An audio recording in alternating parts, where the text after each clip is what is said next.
up, everyone? Alex here from the Salty Nerd Podcast, coming to you live from the Millennium Fandom Bar for a charity event hosted by Nerds Never Say Die and also Las Vegas Cosplay Alliance. I am joined by the Master of Chief over here, Danny. What's up, dude? Hey, man. How are you doing?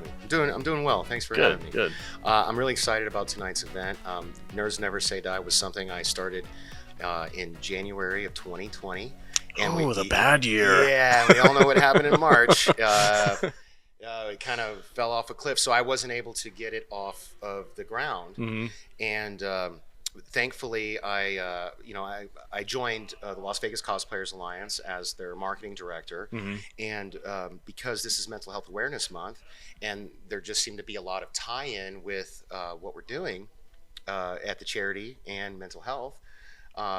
Troy, who you'll get to talk to in a little bit, offered to turn this into a fundraiser for Nerds Never Say Die. That's great. So I could finally, get the 501c3 status, because even though I've invested literally thousands of dollars of my own money, Nerds Never Say Die is a Nevada nonprofit corporation and has been since 2020.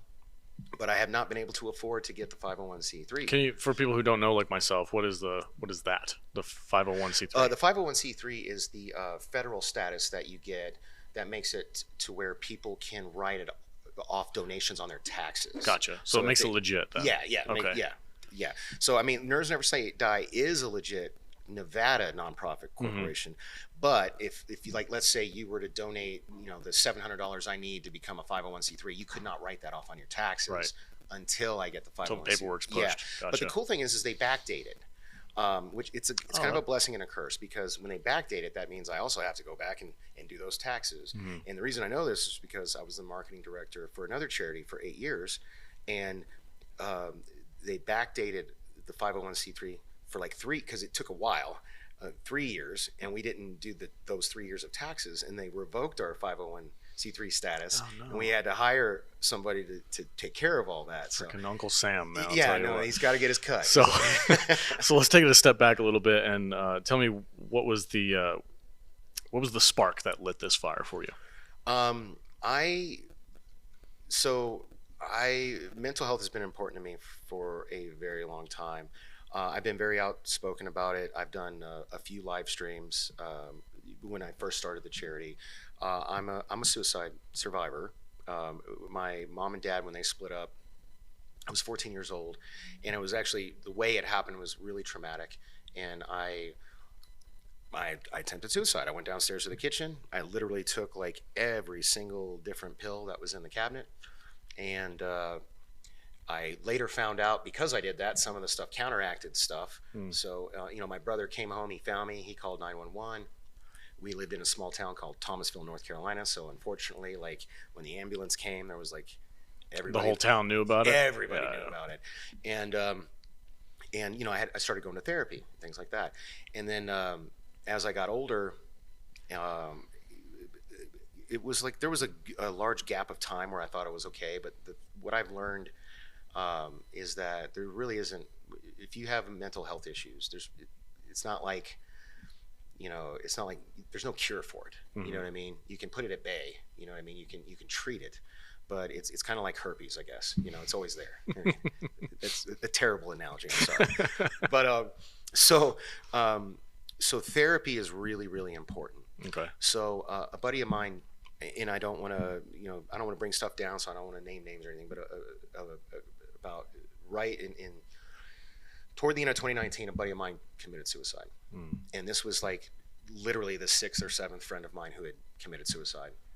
And the girl I was dating at the time, because I'd been throwing around this idea for a while of leaving the charity I was with and starting a mental health charity. Mm-hmm. And when my buddy committed suicide, she was like, "Why don't you do it? Just pull the trigger. Just do it, because like this is an issue. Like people need." Mm-hmm. So what's your goal in this creating this charity? So the first goal was the first tier was just bringing awareness to mental health, trying to remove the stigma, and get people to talk about it. Mm-hmm. The second goal, because I created a partnership with Headway Insight and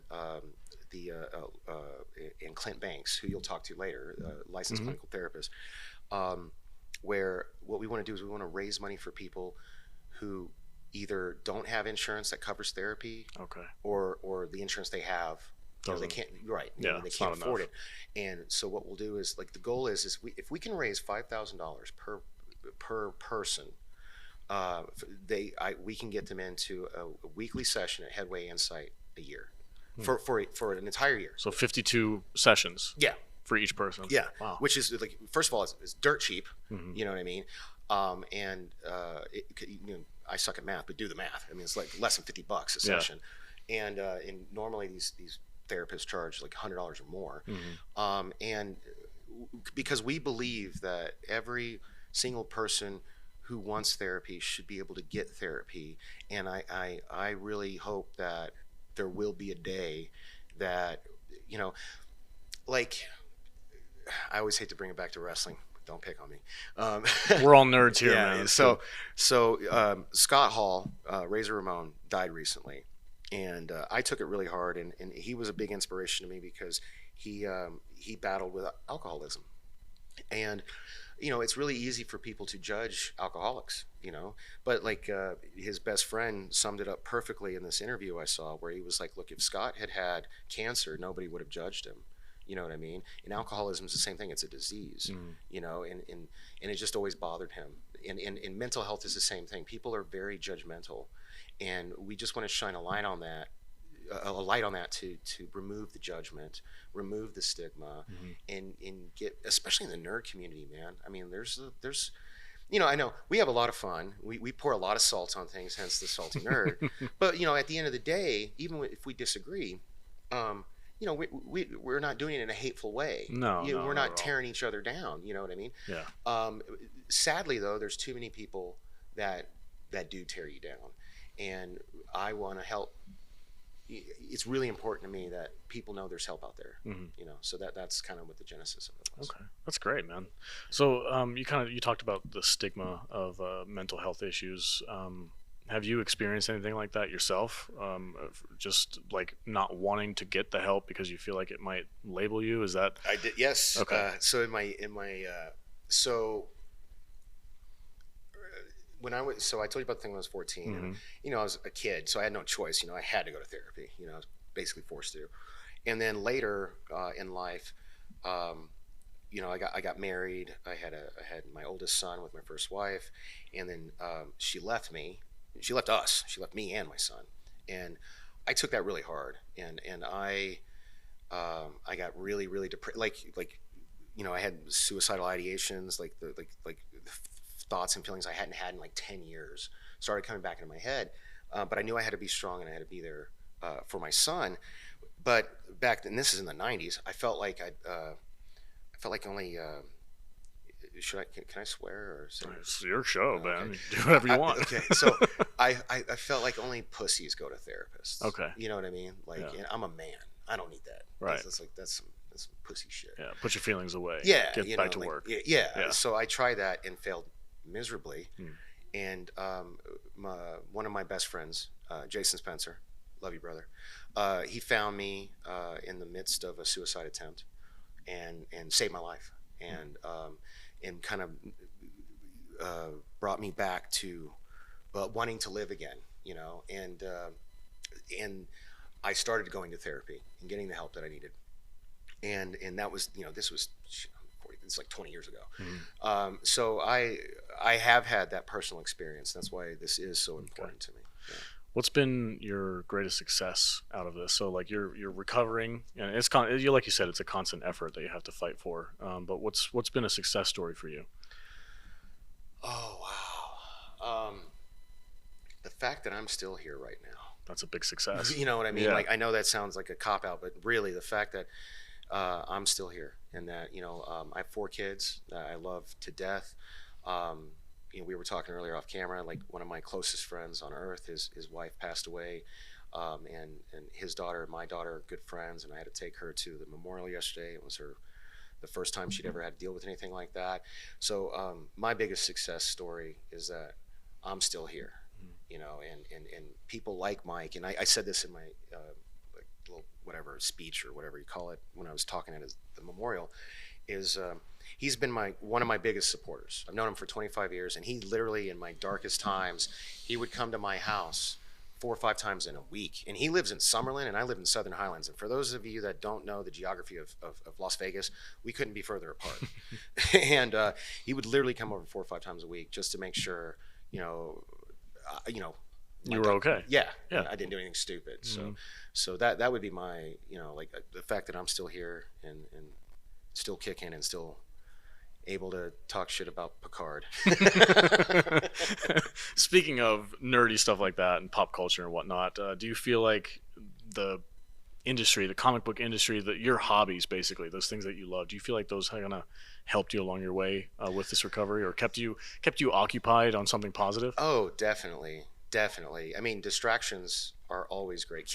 Okay, whether you're keeping busy with work or getting distracted by the things that you love, whether it's playing the guitar, reading comic books, drawing, or watching Marvel movies or really shitty Star Trek, you know. Hey, as long as you're having fun talking about it with your friends. Yeah, that's the thing.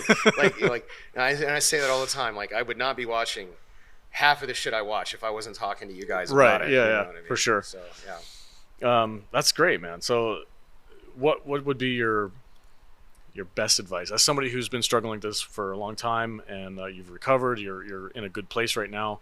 What kind of advice would you give to somebody who might not be there yet? Swallow your pride, you know, like fuck pride, like swallow it, get help. You know, there's nothing wrong with getting help. There's, no one should be afraid to ask for help with their smile. No one, you know, and I firmly believe that. I think the world would be a better place in general if everybody, you know, even if you think you're okay, if everybody went to therapy once a month, just like a mental wellness, just a vent check. Yeah, I mean, and get the opinion from a nonpartisan third party, you know, professional. You know, I think that would make a world of difference for a lot of people, and for others who need more help, you know, to like just swallow that pride, man, because a lot of it is there's still that stigma. A lot of it is like pride, and I say, like, you know, isn't that one of the 7 deadly sins? No, that's Marcellus Wallace's advice. You feel that sting? That's pride with you. Fuck pride.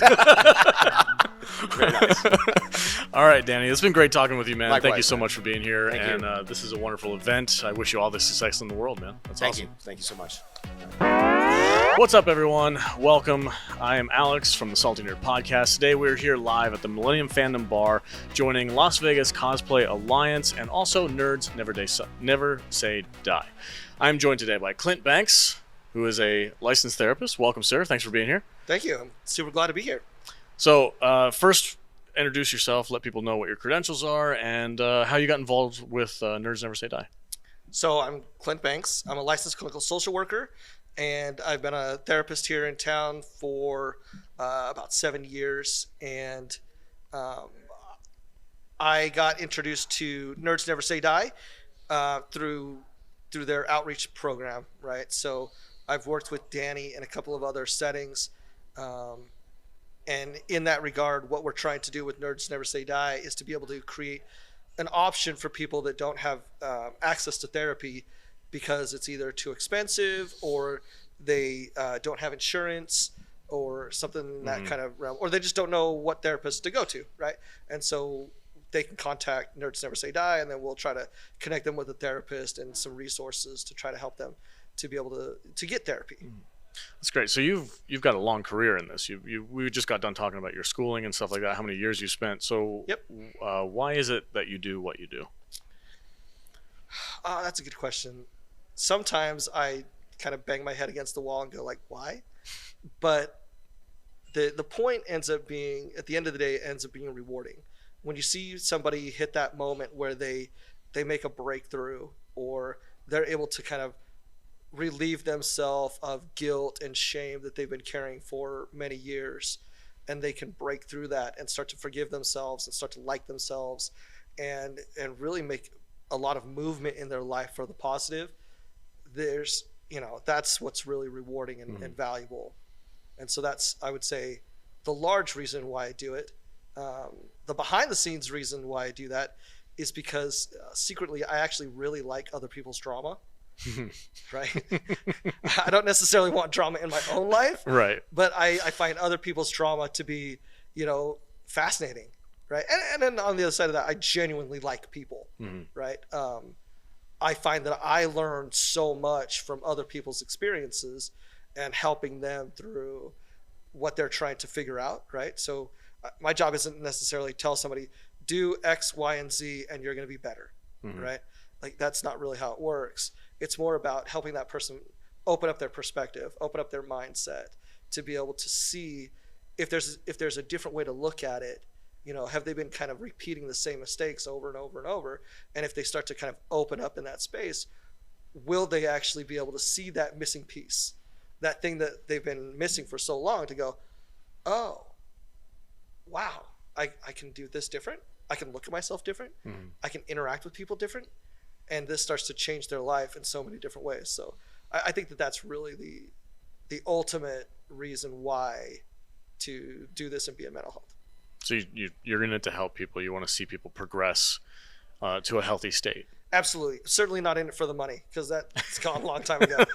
Like the idea of like being the therapist, that wears like the sweater and drives a Mercedes, that's gone. That's not, is it gone, or was it never a real thing? It might have been a real thing in like the 80s, but it's gone now. Okay.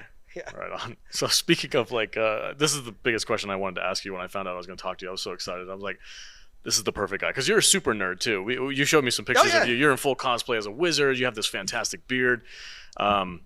So you're into the movies and films and stuff like that. We just got done, or Moon Knight just finished up. We had the season finale of that came out a couple weeks ago, or a couple days ago, I think.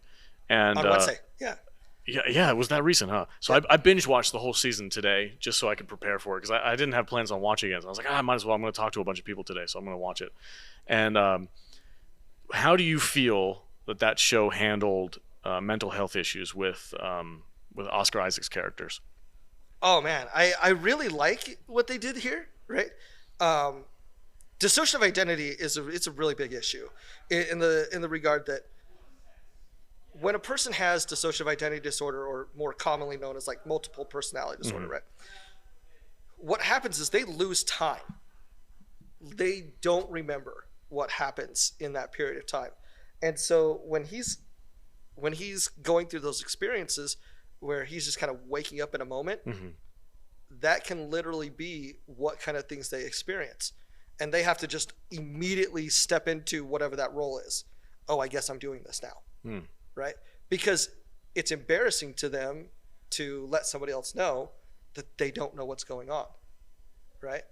And part of the whole reason that somebody's kind of going to hit that moment of creating an alternate personality, right, is because they've experienced so much neglect and abuse as a child, right? So I think that it was really a pretty fantastic thing that they did in kind of starting to show the background of what Mark Spector is actually experiencing, and the reason that he actually arrives at developing, Stephen Grant. Yes. Right? And Stephen Grant, as they kind of talk about in the show, that's spoilers, right? Yeah, that's fine. That's his place to hide. Yeah, it was a result of his trauma with his mother.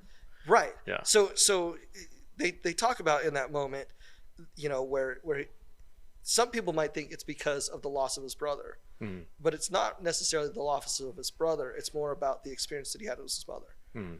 And so dissociative identity is very closely related to like PTSD, right? So post-traumatic stress disorder. Right. If you take two people, put them in the same kind of situation, and one of those people has a bunch of support, and they have people to rally around them and say like, we love you, we're going to take care of you, let's get through this, this is never going to happen again, let's make sure this is okay. That person's not going to develop PTSD. But if you have somebody that goes, we don't talk about this, I can't accept you, you're not part of this family, we don't talk about that, you can't talk about that, this never happened, and really kind of alienate that person in that space, that's the person who's going to develop PTSD. And when you have this happened very young, there has to be some kind of mechanism to drop into place to be able to help this person protect themselves, because their options really become, am I going to kill myself and exit this life altogether, or am I going to live? And if I'm going to live, how am I going to do that? What do I have to do in order to be able to survive? And because that emotional pain is so heavy, they're trying to break away from the reality of their emotional pain and try to actually experience life in an alternate state. Right, someplace safe for them. Yep, a place that's safe for them, because they don't have a place that's safe. The show brought something up very interesting, and I was really curious about how this would play out like in the real world. So we know we want to have this representation of people who have mental health issues, so that people who in the real world who do struggle with that things don't feel alone. They feel like they can address these situations, come to somebody like you. Yep. In the show Moon Knight, at some point in time, it seemed like Oscar Isaac's characters came to a realization that them having two different personalities, two different skill sets even, because one was an expert in like Egyptian mythology, the other one was like a badass freaking assassin dude. They came to the conclusion that this was a net benefit for them to have these two personalities. Do you think that translates well to the real world? Is that something that you would want them to encourage? Yeah, ultimately that's what you actually want when you're working with somebody with that kind of disorder to be able to develop. Okay. Okay. So I have a client that I've worked with for really since about the beginning of my practice, and more recently, we've been working together almost 7 years, and more recently, this individual started to be able to accept her multiple personalities and realize that these are also facets of herself, of her actual self. So in the sense, like if I'm asking you, like, what are your positive qualities, right? You're going to be able to isolate those positive qualities and you're going to identify them with yourself, as opposed to saying, well, here's positive qualities, but this part belongs to this personality, this part belongs to this personality, these belong to that personality. So those traits become like separated apart. Compartmentalized, exactly. Yeah. And so what we're actually looking to do in this regard is to accept all of those components together. Okay. And this is a really hard thing for somebody with a dissociative identity to be able to accept, because one of the things they're looking at here is, am I going to lose a part of myself? Am I going to lose this personality? And we see this in Moon Knight when Stephen Grant goes over the side of the ship, and falls into the desert floor.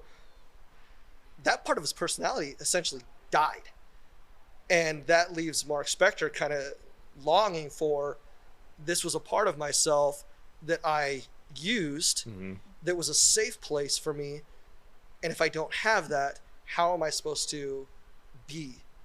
And so what we're ultimately looking for is the core main personality, the personality that is the primary identity, to start to incorporate and accept these other parts of their personality within themselves and identify that those are actually facets of themselves rather than a separate identity. Okay.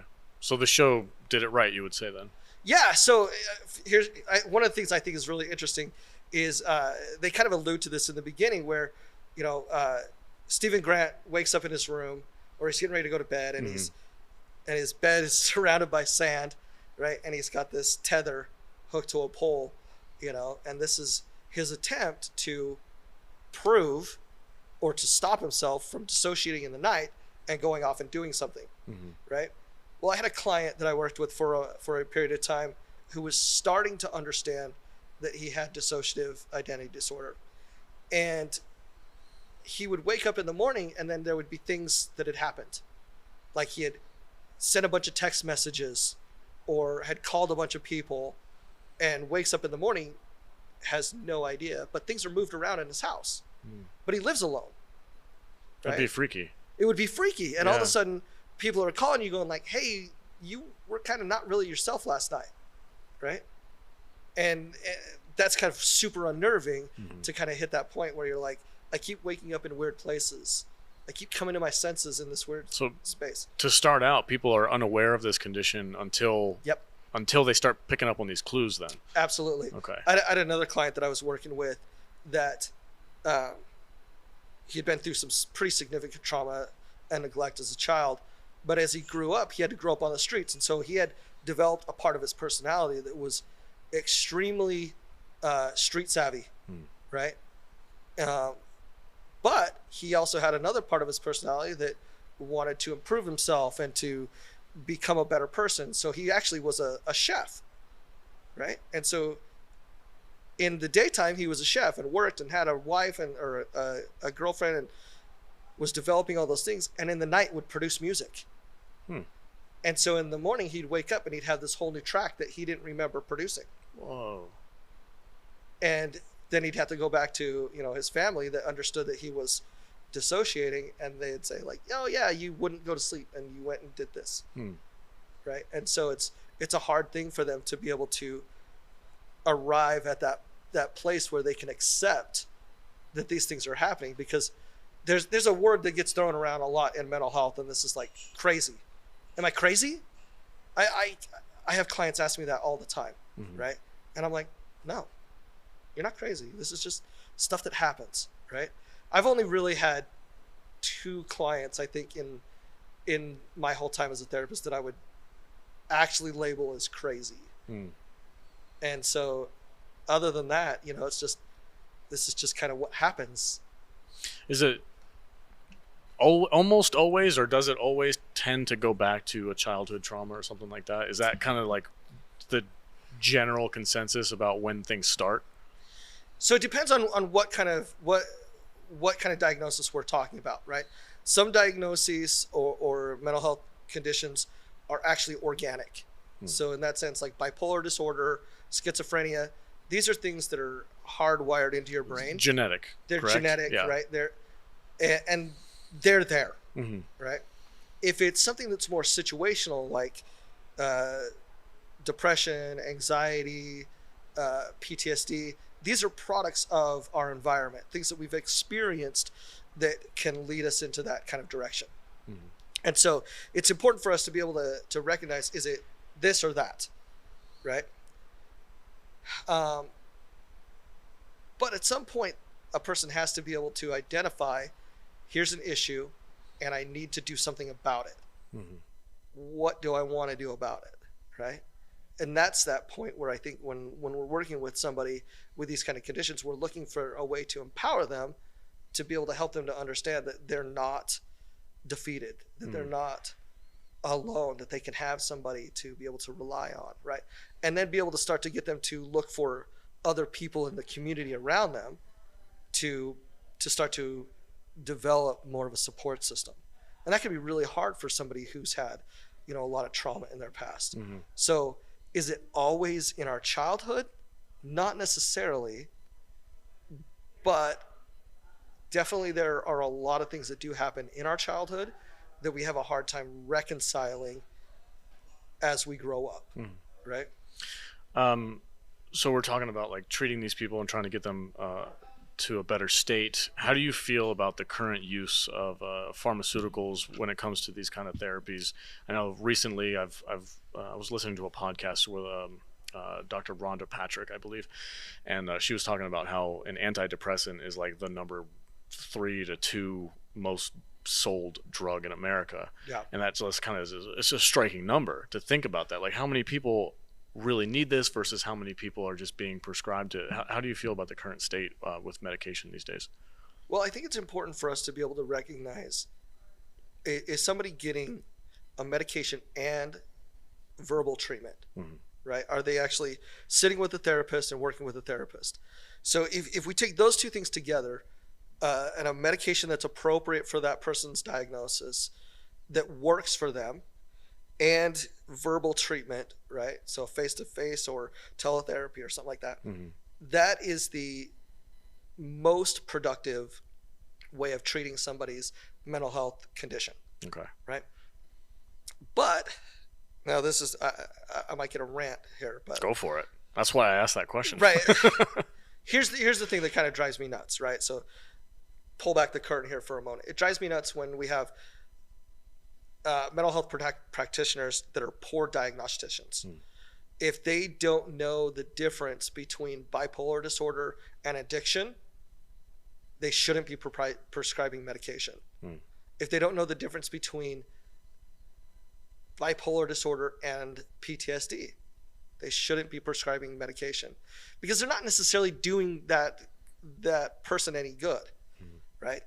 If we just throw medication at the problem and we don't actually identify what's actually going on, then we're just spinning our wheels and we're wasting our time. Right. I can't tell you how many clients I've worked with that come in and I say, okay, why are you here? Have you ever been in therapy before?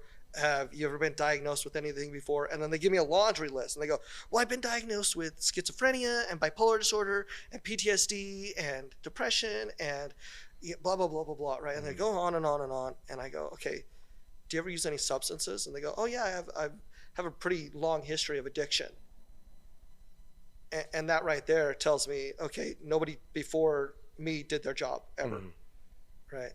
Because one of the criteria under every single diagnosis out of the DSM-5 is, does this diagnosis better represented by some other diagnoses? Or has this person, essentially been using substances? If somebody's been using substances in the last 2 weeks, you can't diagnose them with any other diagnosis. It almost sounds like you're talking about like malpractice, basically. Is that, would you say that's... Well, is it, I don't want to call it malpractice. I want to call it ignorance. Okay. Right?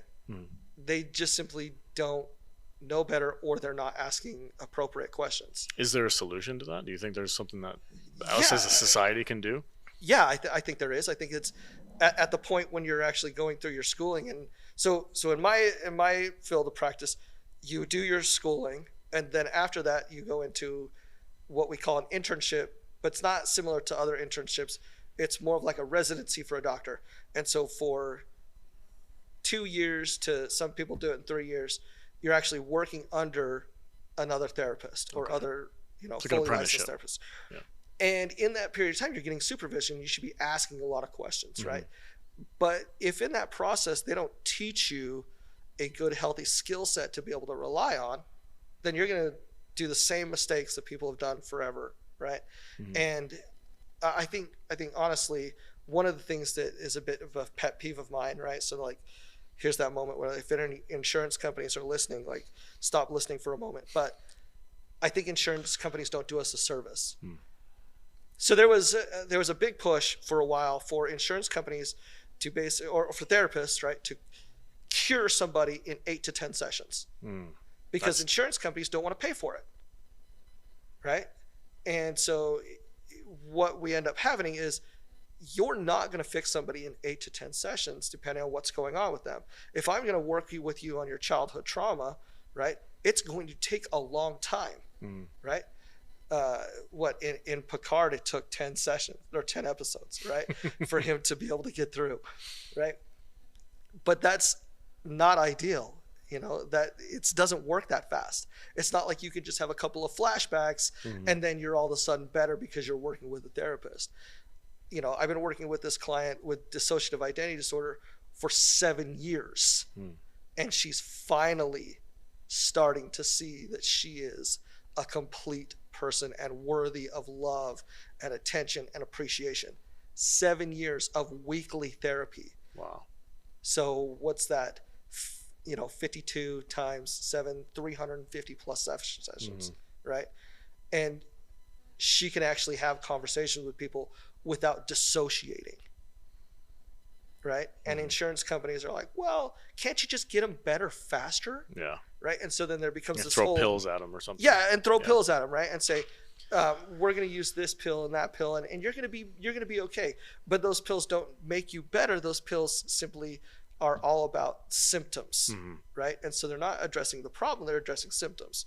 And if we could actually start to look at addressing the problems, the core of what's actually going on, we're actually going to get there a lot faster. And that's actually part of the reason for Nerds Never Say Die, is that sometimes insurance isn't enough to be able to get you the help that you need. Sometimes you need to work with a therapist who's willing to just take on your situation. Right. And if you can get to that right place, right, then you can actually work with somebody for a longer period of time. So going back to the nerdy stuff, because we love movies and stuff. We talked about Moon Knight a little bit. I'm going to mention the new Matrix movie. How do you feel? How do you feel about the way therapists are seen in movies? Because they're almost always the villain, or they're almost always the one who's like trying to antagonize the hero of the story. Right. So in Moon Knight, right, Harrow becomes this therapist. Right. In that moment, he's trying to talk him through this, and I'm not exactly sure what angle they're trying to take there. If they're trying to use this as a way for it to be therapeutic for him, or if they're trying to articulate that Harrow's still in his mind trying to manipulate him. Yeah. In that sense, because I don't really know what angle they're trying to take there. But a lot of times they show this kind of antagonistic perspective of, the client versus the therapist, and that the therapist is trying to manipulate the client in this way, and that the therapist simply knows better or something like that. No. Do I know better than my clients? Not necessarily. No. Do I often see what my client needs for growth? Absolutely. But if I just tell my client that, they're going to go, you don't know me. You don't know anything about me. You haven't been listening, right? And so in that sense, it's like, no, I just kind of know the road that you're on. And if you do this and this and this, you're going to get there faster. These are your roadblocks, but there has to be an alternate route in there. And so in that sense, as a therapist, you have to be really kind of quick and be able to come in from the side. Because if you go straight at the client, they're going to get defensive. Right. And really kind of reactive. And in that sense, they're like, well, what do you know? You don't know me. You don't know me. And so in that sense, you have to go like, you're right. I don't know you. Right. What I know is mental illness. I know conflict. Right. And so in that sense, it's about opening up their perspective. And I see that there are some movies that or shows that do show that kind of role a lot better. But really what we're looking for is the therapist actually engaging the client and getting them to think, right? Confrontation is not always the number one way to get somebody to open up. I think a lot of what it really is about love and appreciation for who that person is, and being able to accept that person where they're at. Okay. Right. So in that moment, when that person's telling you like, I did all these terrible things, and you go, okay, all right, I'm okay with that. Why did you feel you needed to do that? Right. And get to the behind the scenes, get to that thing that's below that, to that deeper core issue, to be able to find out what's really going on there for that person to feel like they needed to make that kind of move. Okay. Right on. Clint, thank you so much for joining us today, man. Really appreciate it. My last question. Awesome. Okay. One word answer, or I guess phrase. What's your favorite movie?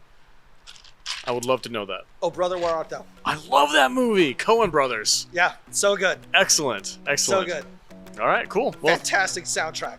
It is a really good soundtrack. The Soggy Bottom Boys, are you kidding me? I love it. Yeah. All right, Clint, thanks so much, man, for being here. I really appreciate it. Not a problem. Thank you so much. All right. What's up, everybody? Welcome. I am Alex, the Salty Nerd, and we are here today at the Millennium Fandom Bar. Joining us is the charity event is Troy, the leader of the Las Vegas Cosplay. I love that you did a little play on words there. Cosplay Alliance, in collaboration with Nerds Never Say Die. Welcome. How are you doing, man? Good. How are you, Alex? I'm doing great. Happy to be here. I love this. This setup is kind of cool. This is our first mobile interviewing thing. This is pretty cool. It's an interesting place to be because we're right in the spot that I got married. Oh, nice. I got married with my wife. I met my wife at this bar, the Millennium Fandom Bar. We met here, dressed as Black Widow and Hawkeye. Love it. And then we got married here. Well, I proposed here during karaoke. And then we got married right in this very spot. as Black Widow and Hawkeye, and then we just did our baby reveal a couple weeks ago. Oh, congratulations! Thanks. Where I got to be Hawkeye and shoot an arrow at a balloon. Oh, that's filled with amazing. confetti. The boy or girl? It's a girl. Congratulations. Thanks you. Thank you. We're gonna name her Artemis. Of Okay. course. We're gonna stick with the. If it was a boy, it was gonna be Archer. Yeah, very excited. That's awesome. The shot was amazing. Good job. Thanks. You- If you can look I'm it assuming- up on video, please. I was go gonna look say, it I'm like, up. please tell me there's a video It's an somewhere. amazing shot. The only thing is they missed when I twirled the arrow out of the. Oh, nice. out Did you of practice the- that? Was that like Oh a? yeah, I've been doing archery for real. Oh, really? Yeah, Oh, that's great. I just So- I signed up my 7-year-old for archery Oh, sweet. recently, and Yeah, he's yeah. been loving it. Got him a nice little compound bow. It's awesome. Oh yeah. It's a lot of great fun. hobby. Yeah. That's super cool. So you're not just cosplaying as Hawkeye. You are. I am legitimately. I am actually on Instagram as the Las Vegas Hawkeye. Oh, So, nice. yeah, I actually worked at the Avenger Station part time, Okay, and they would cool. allow me to come in costume. Where do you go for your range time? Do you go to like an I archery actually place? turned my garage into a range. Did you really? Yes, I Oh, did. that's so savage. I love it. How long is your garage though? It's supposed to be. It's a 2-car, but it's 2 cars like one after the Okay, next. so you got it's- some- Yeah, we got some good distance. Nice. So yeah, it's pretty exciting. I gotta come over to your house and hang Yeah, out. you That sounds gotta awesome. come hang out. That sounds awesome. Like it's on road Disneyland. All right, so speaking of, you're in full Doctor Strange Yes, cosplay right I now, sure which am. looks great, and you are the leader of Cosplayers Alliance. Right, Tell me, how did you get this started? What was the spark that set this whole thing off? I was originally in another group. I'm not going to name names, and we had a falling out. And the leader of that group said, "If you don't like my rules, go start your own group." So you And did. I did. There you I go. had just met my wife. We'd just gotten married, Mhm. and there was a whole bunch of stuff that went down. And basically, what kind of centered around the whole argument was, at the time, that group and another group in town didn't believe that only one person could be a character at a time. Meaning, like, if you have somebody that is doing Black Widow, that only that one person gets to be Black Widow at all times. My wife Jackie, who you'll meet later, and I thought that was ridiculous because cosplay should be for everybody, and also if the kids really believe that that's Black Widow, it's got to be a really young Yeah. kid, and another person walking in a Black Widow costume isn't going to matter. And they kind of Yeah. were going for like the what was it, the Disneyland rules or something, right? Exactly, and that's Yeah. what they were kind of looking at. Their reasoning for it is they're trying to always have this Disney experience. Mhm. Where our thought was, we would rather have a Black Widow there to represent for young girls, if that's a character they love and they want to see. We'd rather have a Black Widow than no Black Widow at all, because often when you do a charity event or a charity much like this, you're solely based on volunteers, so not all the volunteers are always going to be available. Right. So just because Black Widow was sick that day, how do you? And there's another person that has a Black Widow costume at home. Why are you going to turn around and tell those kids that they can't Right. experience having Black Widow there because? Makes sense to me. Right. Exactly. So that's what started us. Okay. That was one of the central points that we weren't going to do that, and then of course we just wanted to be out there for the community. Mhm. We just enjoyed being around kids, enjoyed trying to give them that one special moment in their life. My story. Do you want to hear? my story? Absolutely. Okay. That's All why right. you're here. My story is growing up. I'm really old. So my big character growing up was the Lone Ranger Okay. as a child. So it was my favorite character by far. And Clayton Moore, who was always going to be the Lone Ranger as far as I'm concerned. Mhm. Clayton Moore, what he would do is he always wore the costume. He was always the Lone Ranger, and he would visit kids in hospitals, and he always went out there and instilled everything that the Lone Ranger represented to kids everywhere. And he gave them silver bullets, and he did this not on screen, but like in real life. Yeah, yeah. And it was kind of like an inspiration. It was for me. before social media and stuff and everything. So it was something that I always wanted to be like that. I always, it was my hero. It was somebody that I wanted to be like. And then once I started going into the cosplay community and cosplaying and learned that there was groups that were out there doing just that, I wanted to be a part of it. I wanted to do that. And then I picked Hawkeye, which there's not a whole lot of. It's not the Lone Ranger, I'll tell you that much. Yeah. But I still get some love every once in a while. Well, he's much more popular now Oh, with the yeah. movies and stuff. Yeah, Absolutely. for sure. Yeah. So I started doing Hawkeye, and Okay. then and it just became really.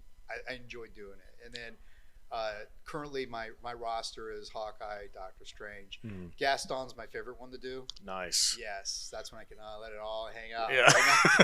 I can have the best time ever, and I get a lot of the inspiration from YouTube and watching Gaston in the park. So there's a great YouTube video of somebody at Disneyland, and they challenged this Gaston to a push-up contest. Have you seen that? Yeah. I was like watching this dude. I'm like, that's padding, right? I'm like, no, I'm pretty sure that dude's buff.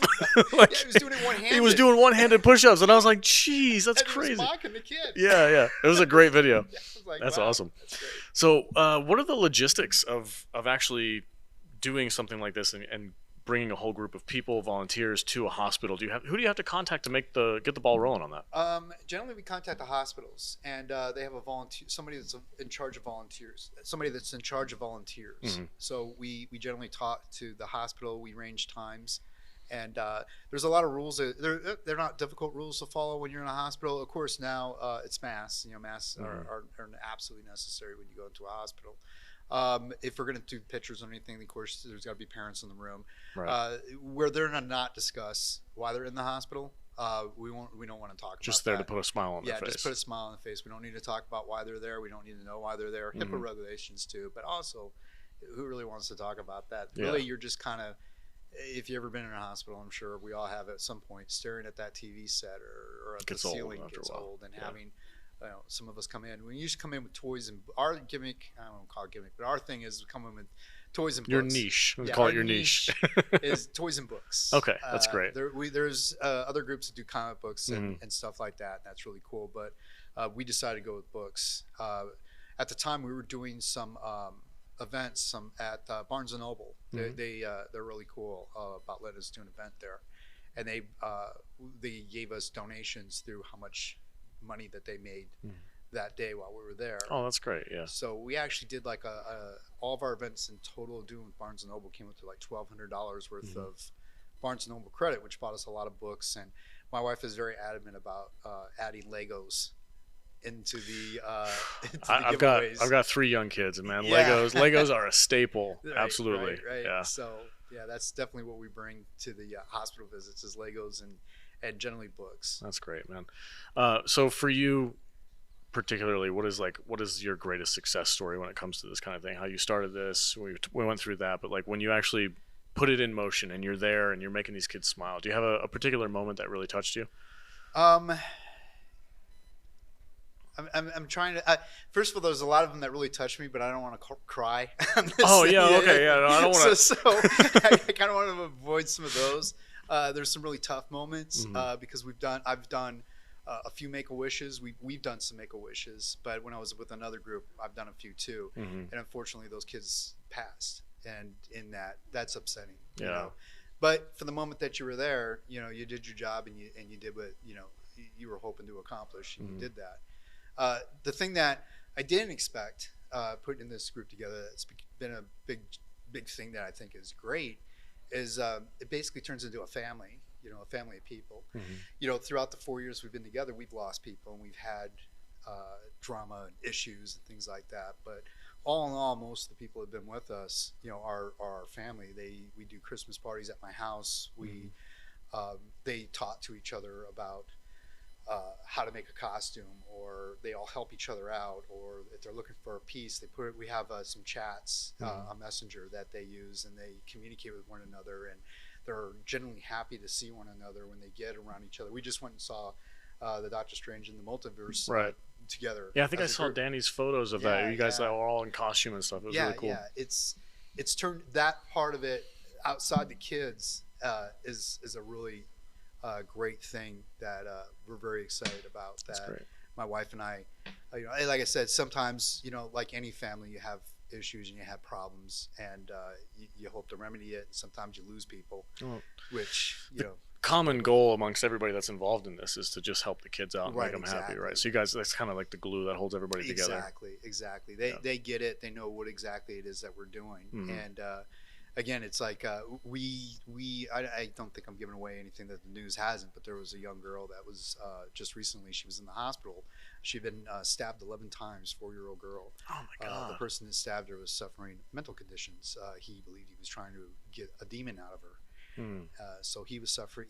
You can't I don't feel like you can get really angry at him per se when he's dealing with issues. But he had stabbed this young girl, and her favorite character. I reached out and from a friend of the family and spoke to them, and the favorite character was Anna and Elsa, which of course my wife has both costumes, but we reached out to another one of our members, and they went to the hospital to visit her as Anna and Elsa. Oh, that's and great. It meant a lot to her, you know. And we're actually looking at trying to do another trip with just more Disney characters, because we do those as well. Do you guys have to collaborate with the actual corporation with Disney to make sure that you can do all these things, or is it generally just thought of as? It's generally, you know, it's one of those things that until I'm told I can't, I'm just going to do it. You know, it's one of those things I'd rather not ask permission. Yeah, ask for forgiveness, right? Yeah. and you know, there's plenty of groups like what we do throughout the entire country. I mean, it's not just us. In fact, Cosplayers is actually a title actually used in a few different places throughout the country. That's why we threw the Las Vegas in front of it, just so we know that it's this one. It's local.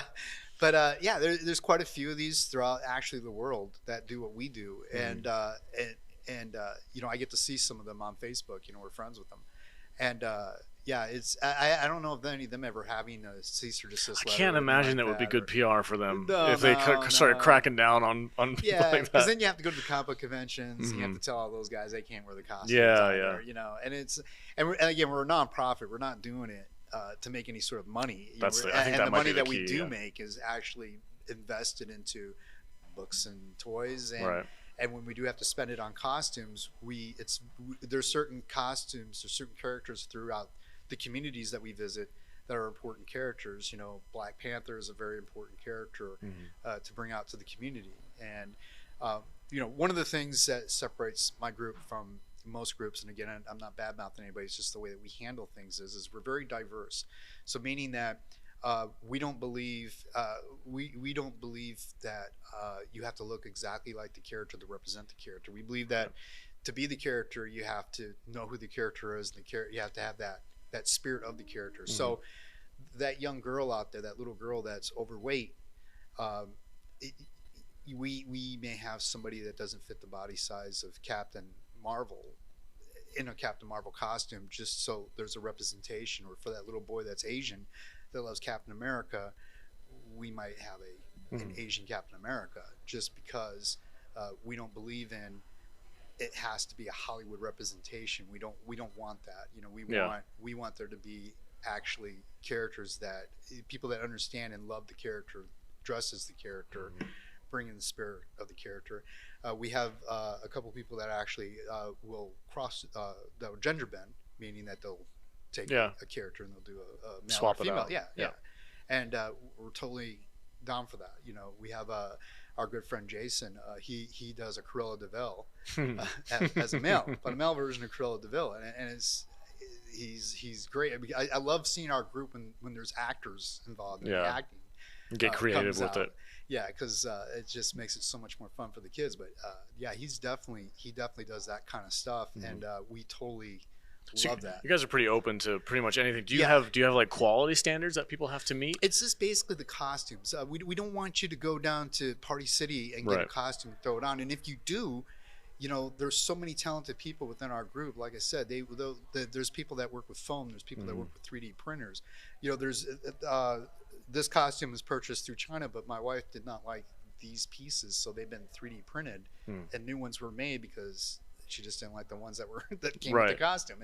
And there's other pieces that, you know, she'll see this. My sling ring isn't the sling ring that came with the costume. It's one that was 3D printed, and we rebuilt it just because we didn't like the look. So you get like a base and then you kind of spruce it up. Exactly. From there. And anybody out there that has ever thought about cosplay and would like to cosplay and thinks I can't go out and spend $150 or $200, $500, $1,000 for a costume, there's plenty of tutorials on YouTube, and we do that a lot. But also, if you can get a base costume and take it and just look at what you want to do to just make it, just fine tweak it, and because, you know, like I said, the only thing about our group is we just don't want you showing up in this Party City costume. We want you to make the effort to try to make it look and really sell it for the kids. To sell it. Yeah. So my last question for you: where what's your goal for the next couple of years for this organization? Do you have something in mind in the next 5 years? You're like, this is really what I want to hit. I have something in mind for the next 5 months. Oh, 5 go for weeks, it. actually. Yeah, tell us. Actually, so one of the things that we want to do is we want to work with the Veterans Administration. So I have some feelers out there. Unfortunately, the VA hospital is still in a form of a lockdown, so they just can't have visitors. I've been speaking with the volunteer organizations because we know that the soldiers in there, obviously, read comic books. The comic books have been around for a very long time, Right. and it's the standard of comic books isn't so much that's a kid's thing anymore. And so we feel like we'd love to go in there and bring them graphic novels, of course, and that kind and pops or whatever, things that we think that they might like. But on top of it, we've also have friends within the community. There's a kid on Instagram named Kid Cap. A little shout out to him. But he's a young man that does Captain America. I think he's probably about 12, somewhere around there. Okay. And there's various other kids that we've seen that do really amazing costumes and can sell it just as a miniature version. But can sell it and look great. So we wanted to bring them with us to the Veterans Hospital because we wanted the veterans to have that experience, not so much as me as Doctor Strange, but I would love to have a little kid, Doctor Strange come in and show their appreciation for the veterans as well. Another thing that we're working with is I'm working with the Nevada Child Seekers. One of the things we want to do is those billboard trucks that you see driving around. Have the missing kids pictures and information on the billboard trucks and drive to the areas that the kids were last seen. So that's something that we're working on getting. I've already been dealing with the Nevada Child Seekers. We're just trying to work out how we're going to do that and see if we can get a billboard truck company out there to support us or give us a deal or whatever to make that happen. And then another one is we want to get into the pet adoptions because we thought with the DC superhero pets or super pets. Yeah, that's a new movie that's coming out, right? That's coming out. We thought it would be amazing to have our characters show up to these animals that are looking for adoption. And we were going to dress the animals up in the costumes that they now sell for animals and maybe have the bat dog with the Batman.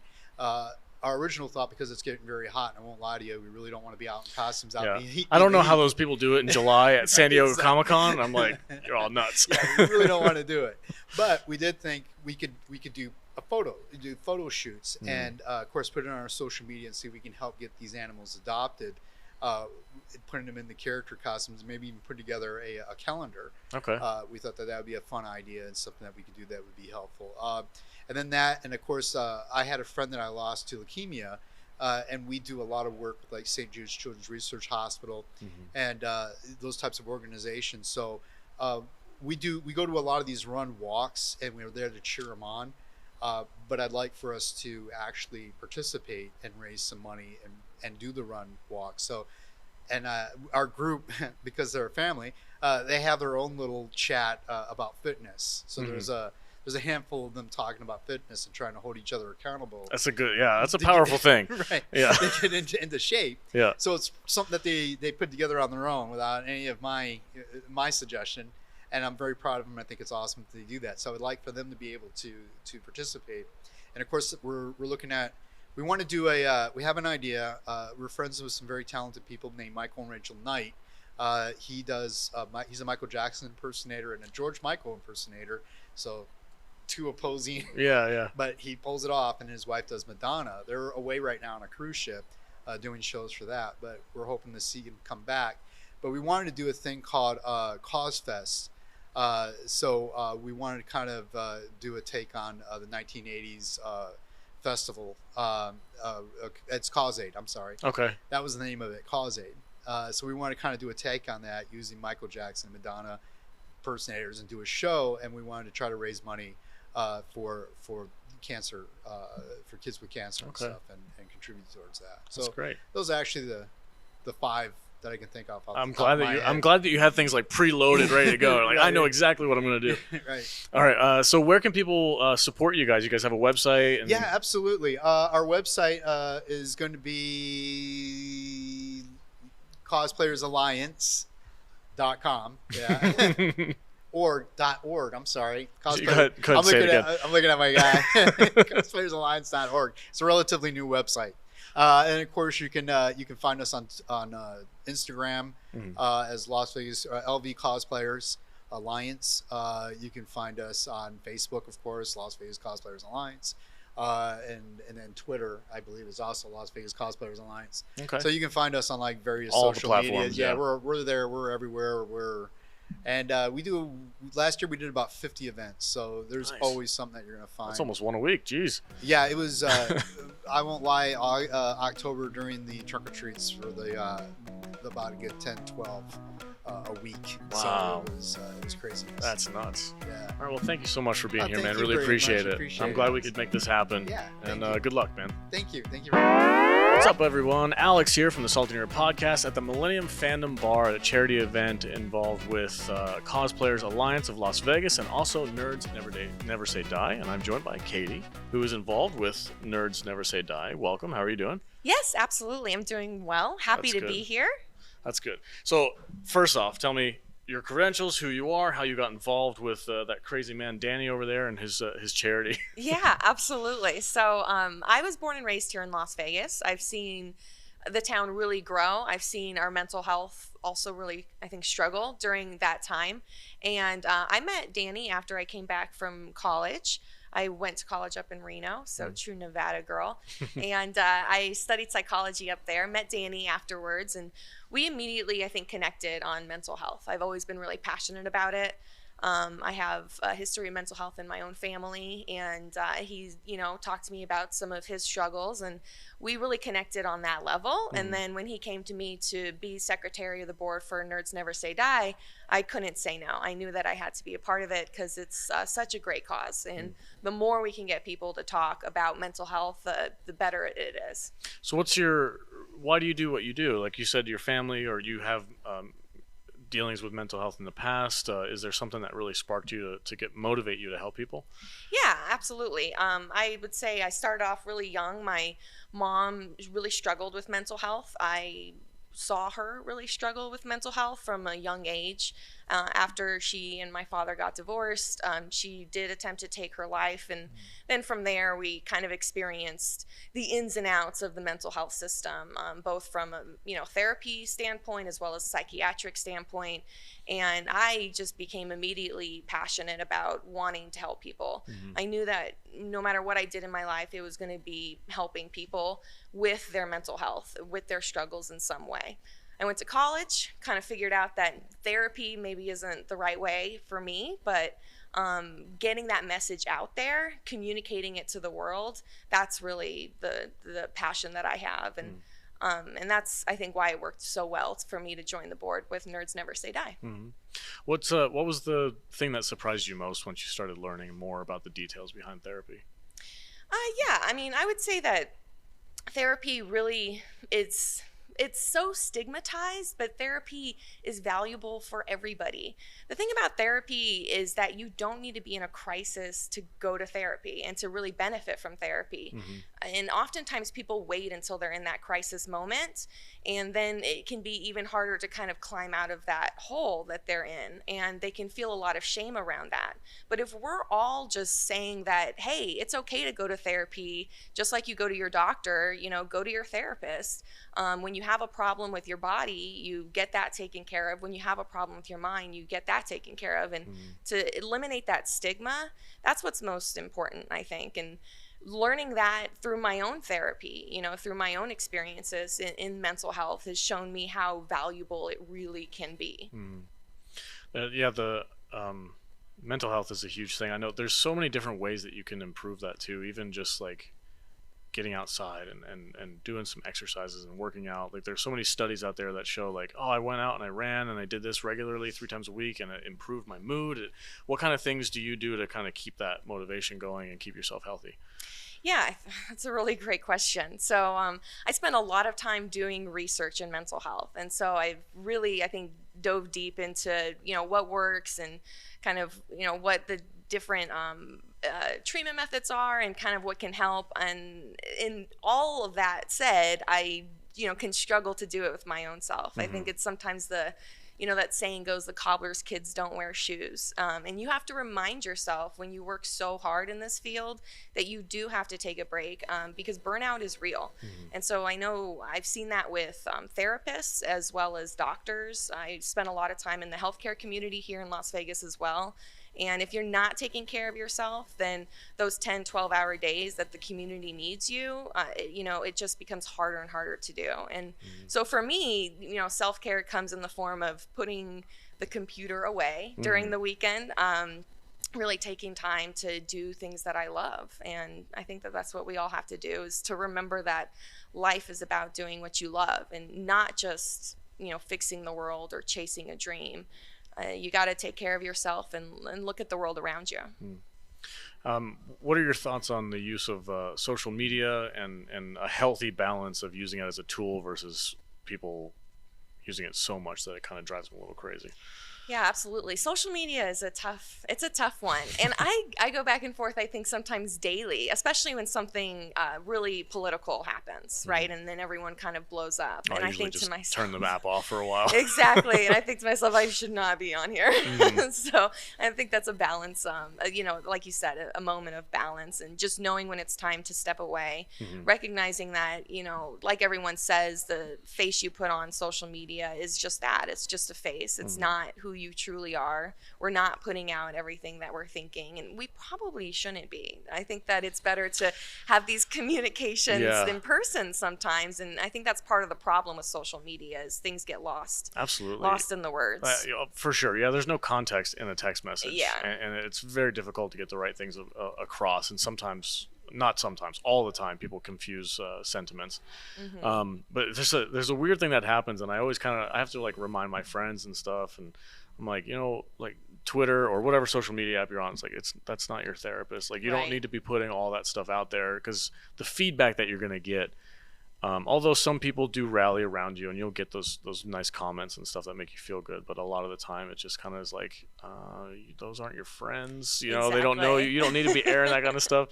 What kind of suggestions would you have for people that maybe even struggle with addiction with social media? Sure. Yeah. So that can be tough. And it's funny because social media is part of my job. I run a content writing firm, and we do social media all the time. And you have to really recognize when it's time to put the app down. And I would say, some, just like you said, healthy tips are to really not say everything that you're thinking. Don't use Twitter as your therapy. I also, go on Twitter quite often. And, you can get really triggered, I would say, by social media, especially if you put something out there or somebody puts something out there and you comment on that. And it can open a door to Pandora's box in some ways, and it can be very triggering, and you can feel that throughout your body when that happens. And those are times where it's best to step away, and I think recognize the people around you and the people who are physically in front of you. Yeah. And that's what's most helpful. Oh yeah, because the number one thing is the facial expressions and getting that context and talking with somebody. It's so important these days. I think people kind of forgot about it because everybody's so addicted to their keyboards. Right. It's crazy. It's true. They hide behind their keyboards. Oh, absolutely. Yeah. The what's the word? I can't say the word. Anonymity. Yeah, anonymity. I can't say it either. I'm glad I'm not alone. She went to college. I didn't. It's people feel that they can get away with a lot of things just by doing that, and I think it's funny enough. I listen to people in other podcasts and stuff like that, and these people who are ultra famous and whatnot, they're talking about social media. They're like, I never check my mentions. And I kind of like, I know it's goofy because there's ultra famous, so of course they wouldn't. They have millions of people that talk to them every single day. But I take that to heart for myself. I'm like, I don't check my mentions. I do the same thing. I'm like, I don't check my mentions. If I want to say something, I tweet it out there, and then I bounce. Yeah, I bounce. It's I think somebody called it post and ghost. Right. Post and ghost, man. That's a great piece of advice. Yeah. I think that's one of the most important things with social media, because seeing that you work in that field, having that balance and being able to strike okay, I don't need to say this, and even if I do say something, I don't need to read every reply. Right. Is there what are your feelings on, because we know these social media platforms, they kind of prey on the back of our brain that constantly wants that dopamine hit of seeing that like button get hit. How do you feel about these companies taking advantage of like just the human brain? Yeah, I mean that's tough. I think it comes down to yeah, that is really tough. It actually reminds me of a documentary that I think a lot of us watched on Netflix that kind of went into the science that they use. Mm-hmm. You know, they really treated it in a way that's like a gaming app, and you know, getting people to always hit that scroll button, scroll button. That can be really hard, and I think that it just comes down to all of us to recognize really what is important for our own dopamine. And when it's time to do something that we love that isn't involving a monitor in any way, shape, or form. Mm-hmm. Do you have a system for yourself? You said you turn it off on the weekends and stuff like that. Do you have a hard cutoff time during the day? Like, okay, it's 8 o'clock, no more screens. How do you handle the management of your own time? Sure. So, I mean, I think you need to know when to put the screen down and to do something else that you really like. So I do other things that I like. So things that I enjoy doing include puzzles. Okay. I'm quite the puzzler, I would say. Really? What's your biggest count? 2,000. 2,000? Are Yeah. these pieces like that big? Mm-hmm. They're so we tiny. have a 3,000 piece that is waiting to be done, Oh I my would gosh. say. But then also reading. And so Okay. that's something that helps me go to sleep at night. Okay. What are some of your favorite books? I do audio books because I do not have time to sit and actually read, and I have 3 kids, so there's zero quiet time in my house. So my trips to and from work and my time at work is usually with headphones in and reading a book. What kind of books do you go for? Yeah, so I think I toggle between nonfiction and fiction. I'm actually a writer. Oh, So my business is a content writing firm. We ghostwrite books for therapists, okay. for doctors, and you know, self-help books for coaches, things like that. And so I spend a lot of time reading, and so I like to toggle between fiction and nonfiction. The nonfiction, you know, business type, you know, helping yourself advance books. Right, But yeah. I found after college I did a lot of that reading, and then I lost my spark in reading. I lost my joy in reading. And so I went back and started reading some more fiction. And so I've been back into the fiction world. Okay. And that's been fun. I'm a subscriber to a monthly book club. Oh, really? And yeah, so they send me a book in the mail. Is and it so like I'll read nerdy that. stuff, like fantasy? What's your genre? No, you know, it's actually all over the map what they send, which is cool because it gets me to read different types of books that I wouldn't normally read. Right now I'm reading a murder mystery. Don't ask me what it's called because I don't remember. But but I think I do like a lot of fantasy. I don't read too many like comics, but I read more you know, Harry Potter, but you know, different kind of fantasy worlds. Okay. I've gone deep into those as a kid. But it was fun. And then college kind of, you know, makes you read so much. Yeah, you and kinda then get burnt out afterwards on you reading. Get, you get Yeah, a little burnt For out. sure. All right, my last question for you. What kind of advice would you have for somebody who might be struggling with mental health, who might want to reach out to somebody like Nerds Never Say Die? What Yeah. kind of advice do you have for them? So my piece of advice is just to ask for help. That's, I think, our biggest struggle as a society is asking for help. Here in Las Vegas, I work heavily with NAMI Southern Nevada, and they provide services free of charge, support groups, education classes, and really just the opportunity for people to get involved in whatever way that looks out for them. So if they're struggling and they need help, if they're a family member and they have someone in their life that's struggling and they need help, or if they just want to volunteer and be a part of it, I think that that's a really great place to start for a lot of people who don't know where to turn. Here in Las Vegas, our mental health rates are atrocious. I'm sure, as we know, childhood mental health is 51 out of 51. So when it comes down to support and access to help, that's one of the biggest struggles in Las Vegas because we're such a transient town. People feel so alone. We really just want to avoid that. And so that's my biggest piece of advice, is to reach out for help. It's there, even if you don't think it's there, even if you're struggling to find that therapist, because everybody that you call is maxed out on patients. Keep trying, keep calling, because you deserve it. And that's my piece of advice. You deserve the help. So please ask for it. And Right on. please be a part of this community because it's really important. Excellent. Thank you, Katie. Of course, thank you. Appreciate it. I'll talk to you later. What's up, everybody? Alex here from the Salty Nerd Podcast, joining Nerds Never Say Die at the Millennium Fandom Bar. Stacey is here to chat with us. How you doing? Not too bad. How are you? I heard you were a school teacher. I am. What in the world made you want to do that? I've always wanted to do it. Yeah? When I was little, I told my mom I wanted to be a professional babysitter. And then I worked at a summer camp and taught swim lessons, and then I got my degree in pediatric psychology and Spanish, and then ended up a teacher. So I am finishing up my 19th year of doing so. Wow, almost 20 years in Yeah. the teaching. Yeah. That's incredible. What I guess what keeps you into that? Like, you love kids that much? Do you struggle sometimes? Did you have a Well, in 2020, everything changed. Right. We had to learn to Zoom, we had to learn Google Classroom, we had to learn to upload videos and make videos and all that stuff, and keep 25, 5 and 6 year olds entertained on a laptop? on the laptop, Wow. and it was a struggle. Yeah. But we made it through it. I'm at a private school now, and so it is a little bit better. I got to go back, and I did more cleaning than teaching, but I was in person last year. That's and, great. And this year, so. What's the biggest difference between a public school and a private school? Besides, the funding comes from the parents, correct? Can you kind of explain like how the business end works? They do pay a monthly tuition. Okay. And so it's they get to maybe dictate a little bit more, but I do have more of a freedom to teach the way the kids need to be taught in a private school.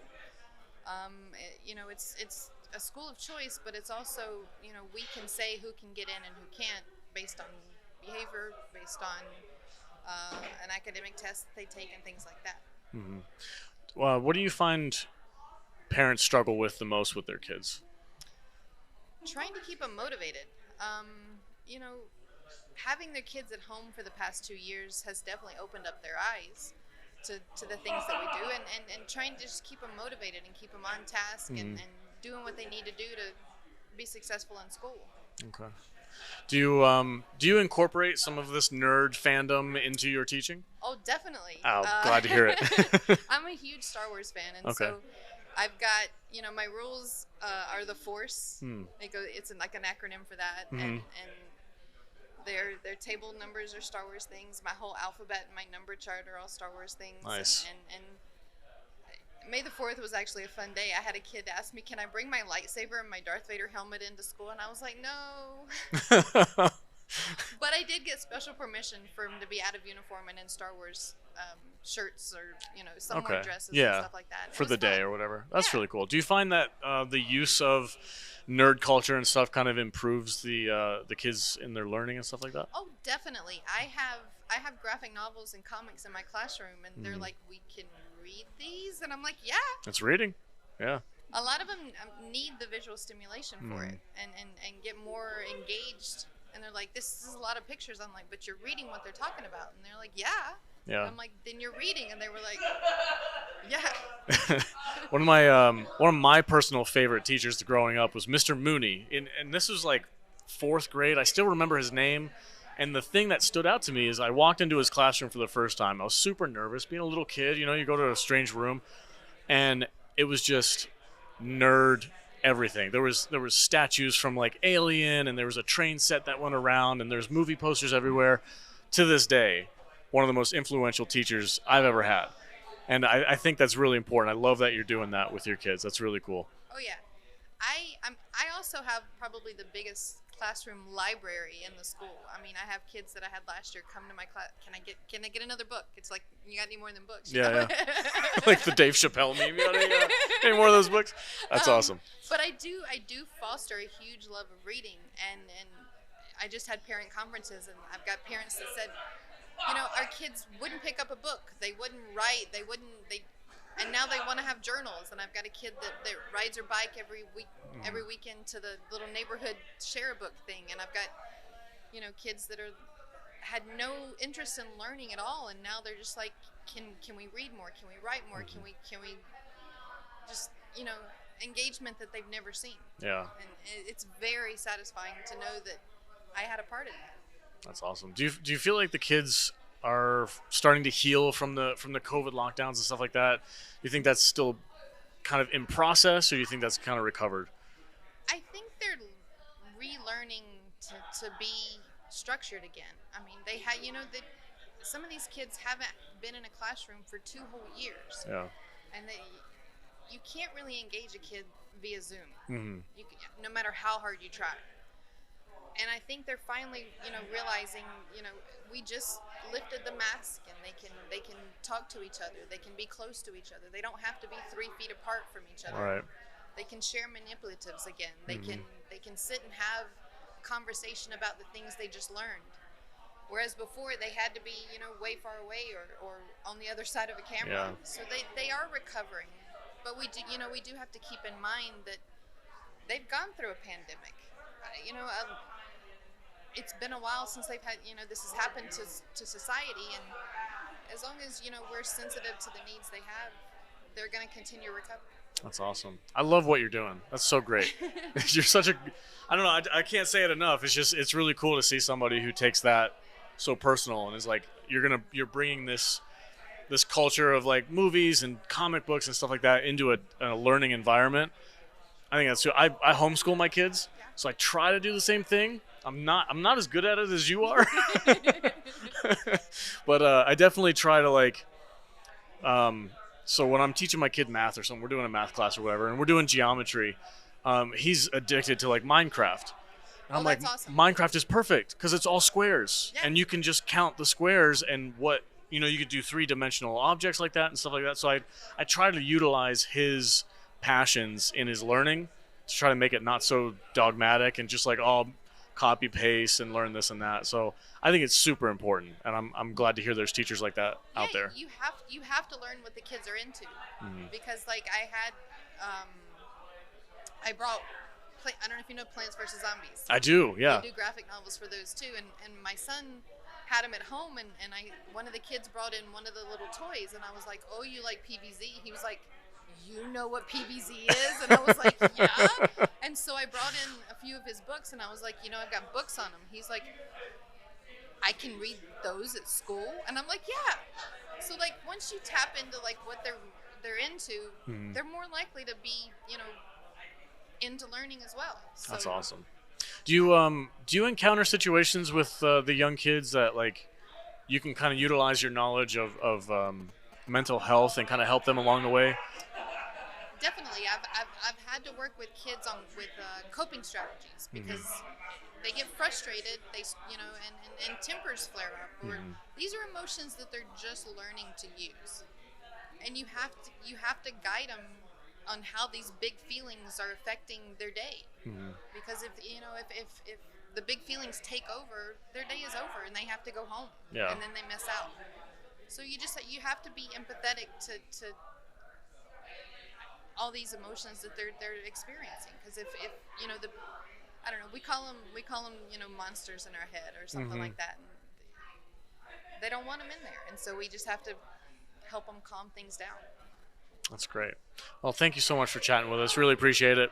It's great to meet you. Yeah, you too. Cannot tell you enough how awesome it is to see a teacher out there. Just like I immediately flash back to my teacher, Mr. Mooney, and I'm like, I gotta call him. That's great. I mean, we touch lives and hopefully make a difference and make our future better. Yeah, that's awesome. It was great to meet you. Likewise.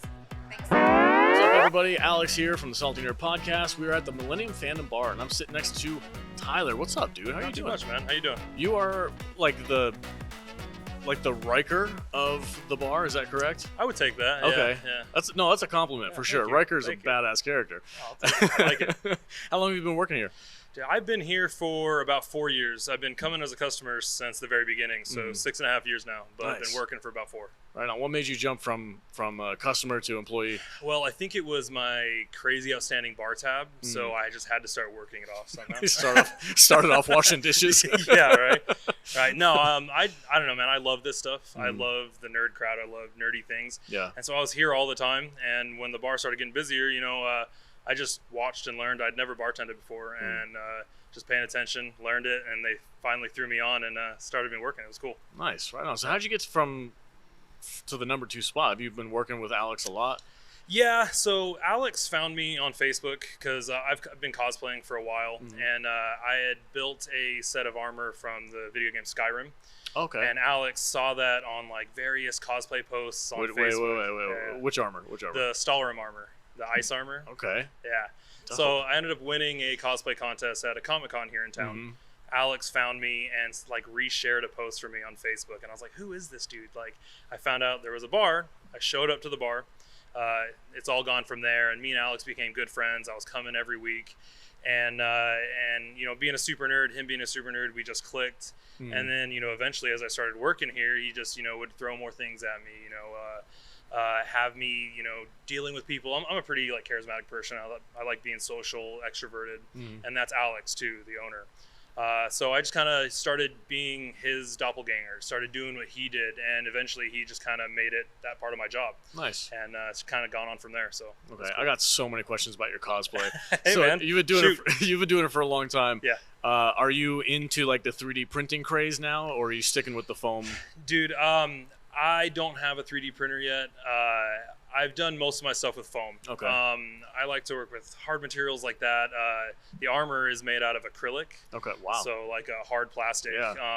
I did it all with a chisel and a hammer from a technique I learned from buddies who were building stuff for signs like here in town. Whoa, that's Yeah. crazy. How long did it take you to do that? Dude, it was the better part of 6 months. You know, in between, I took it to a convention. It wasn't finished. Brought it back, finished it, worked on it, and took it to this next one, and ended up winning the contest. But it was a lot of blood, sweat, and tears. I bet. So have you been working on other ones as well? Is it like, do you have a rotation? Yeah, on and off. I've been really busy lately, so I haven't put as much work into it as I want to. But with Star Wars Day that just came and went, you know, I've been working on a Sith. I've got a lightsaber. And the next big one I've got is probably going to be a Mandalorian suit. Okay, nice. I've been working on a helmet. It's about half done. Okay. And I'm pretty stoked. I cheated. I found a place online. It was actually a company in Russia who made Mandalorian helmets out of like fiberglass. And they painted it with like car acrylic paint, all that kind of cool stuff. Very cool. I ordered it. It was funny though because I ordered it. I was like, yeah. So I started like wearing it around town. Like I go grocery shopping because this is like height COVID, right? Everybody's like, wear a mask, wear a mask. I'm like, I don't need to wear a mask. I got a helmet. So I put my helmet on and I go to the grocery store and stuff. And then of course this freaking Vegas, and I'm an idiot. I left that thing in my car one day and it just like warped into like a weird shape. Oh so man. And fortunately enough, a couple of our fans of the podcast and stuff got together, pooled their money together, and bought me a new one. That's awesome. Yeah, it was super cool. That's I was like, very no cool. way. So now that one's protected, and it's like never leaving my office. That's good, man. That's crazy. You need to get it out of real best car next time. Yes, I know. God, I wish, dude. I've seen some people who are like metal shop owners and stuff like that, like make legit like dude, Mandalorian. it's crazy. It's nuts. The way they have to shape the helmets and stuff. Yeah, I mean, that's got to be a well-mentored skill, man. Yeah. What's your ultimate goal for the cosplay stuff? Like, what's your next high ticket item? Man, I don't know, dude. I would love to, you know, go back to conventions and compete and stuff.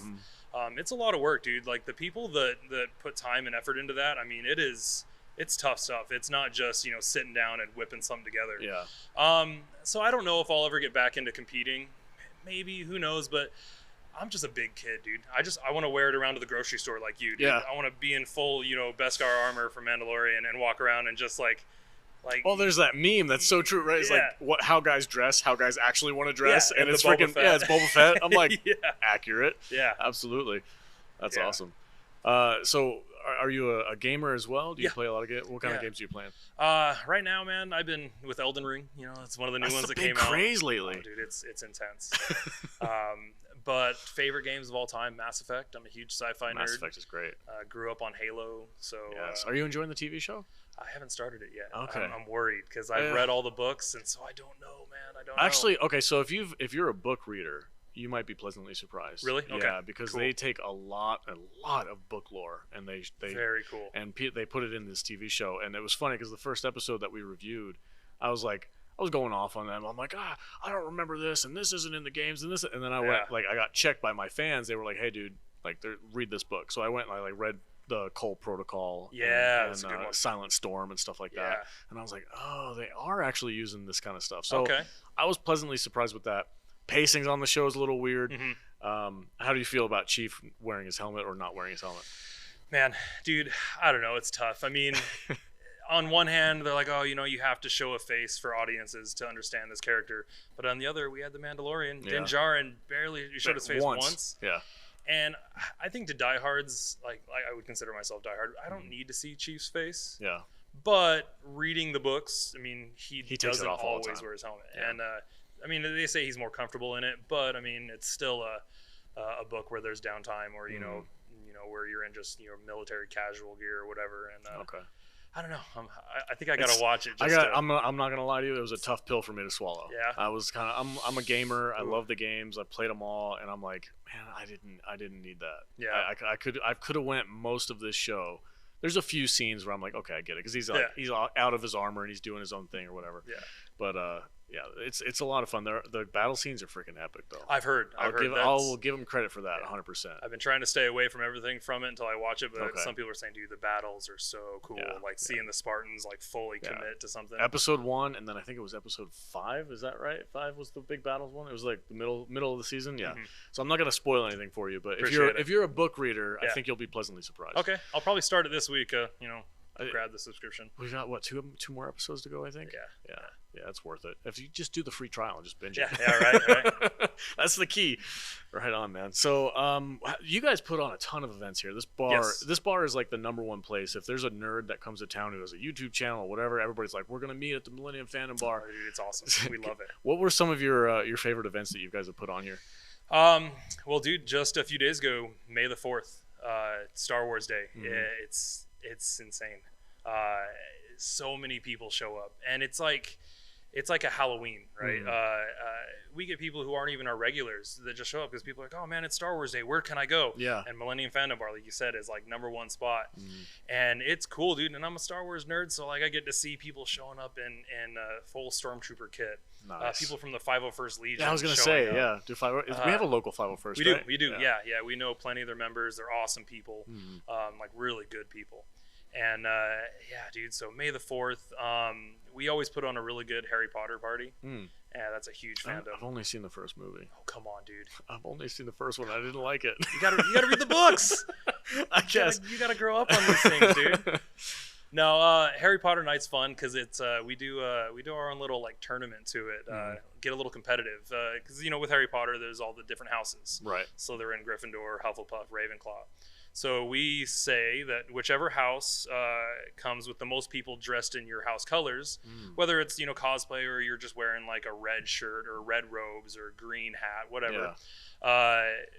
Whichever one has the most people turn up wins our like house tournament. Okay. And they get to hang that flag for the house in the front of the bar for a whole year.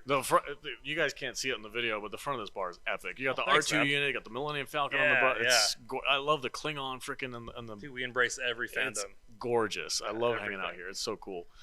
God, crap! I got distracted by the nerdy stuff. No, you're good. I forgot what I was gonna ask you. Yeah, you're good, man. I was gonna say, so you guys also do like watch parties and stuff here too? Is that correct? Yeah, we have done them in the past. Okay, yeah, that's cool. I've always thought it would be so much fun to almost do like a mystery theater 3000 type thing. It's just like watch some weird freaking shitty movie and just have a whole bunch of people having fun talking about just it. Drink and laugh. laugh Just and drink and have fun. laugh at it. Yeah, it'd be so great. I recently watched this movie. I think it was called The Wolf of Snow Hollow. It's on Amazon. I watched it today. I was like, oh, werewolf movie. Heck yeah. It was the goofiest freaking thing I had ever seen. I'll have to look it up. It was so weird. Like, it's based on this like small town. Of course, there's a string of murders that are going on, and the conspiracy theory guy's like, it's a werewolf, and the cops are like, no, it's not. You're crazy. Yeah. But it follows this freaking sheriff who is just off his rocker. Like, he is nuts. He does some crazy things, and it's just, I think it's unintentionally humorous. Yeah. But I'm like, I could imagine like in this theater, sitting here watching this movie and everybody's just going, what are we watching right now? It's way better with drinks. Yeah, it's always way better with drinks. Shitty movies are always way better with friends and drinks. Yeah, right. Do you have a favorite like shitty movie that you just love to sit down and watch? Favorite shitty movie? Dude, that's a tough one. I can't even think what the latest one I've seen. There was an old movie way back in the day that was making fun of the Twilight movies. I think it was called Vampires Suck. Okay. I think it was like 2008. That was an early. Was it one of those like not another teen movie type thing? Like a parody? It was really stupid. Okay. And so that's probably a really bad example. Super Troopers is great. Super Troopers is a good one. What's that wolf movie that Jude loves? Wolf Cop. Have you ever seen Wolf Cop? No. Dude. No. Gotta watch Wolf Cop. And then the sequel, another Wolf Cop. It's just, of course. Do you have a are you a fan of Kevin Smith? A little bit, yeah. Okay. I don't know a lot of his stuff. Like I've seen Jay and Silent Bob like Right. way back in the day. Yeah. But I haven't like followed a lot of his other things as He's- much as I should. Back in the day, he was like the king of nerds. You Yeah. remember? Yeah, he was like, Yeah. oh, Kevin Smith is the nerd that we all kind of look up to. We actually had an almost meeting with him here. Oh, wow. Because we were in talks with AMC, like during The Walking Dead when that was big, Mhm. and Alex, our owner, super charismatic French guy, like got in with them through emails and told them about the place. Like, hey, we're just some small fandom bar. We love all fandoms. We're Yeah, just geeky nerds here. And they're like, oh, you know what? Like, we might send Kevin Smith over to you to do an episode of Comic Book Men there. That would be And epic. I think it was right then when he had that heart attack. Mm. And so this was a few years ago, and Yeah. that kind of shut everything down, and good on him for getting his health back together, and Right. it's awesome that he's still with us. But that would have been cool to have him here. Reach Yeah. out to him again. I know, right? He ain't doing anything right, Right? now. That's awesome. Yeah. Well, man, I really appreciate you sitting down Yeah, and of course, chatting dude. with us. Of course. Thanks for coming out here. If people want to support you guys, or if, let them know where the bar is, and if they want to come check it out. So we are Millennium Fandom Bar. We're in downtown Las Vegas, right on the edge of the Arts District. You can find us on Facebook, Millennium Fandom Bar, Instagram, Twitter, TikTok, our website, fandombar.com. We've got a store link. You can buy T-shirts. You can just support us. We just like to have fun. Come down and cosplay. It's a blast here. We love it. Right on, man. Thanks. Yeah, I appreciate it. Thank you.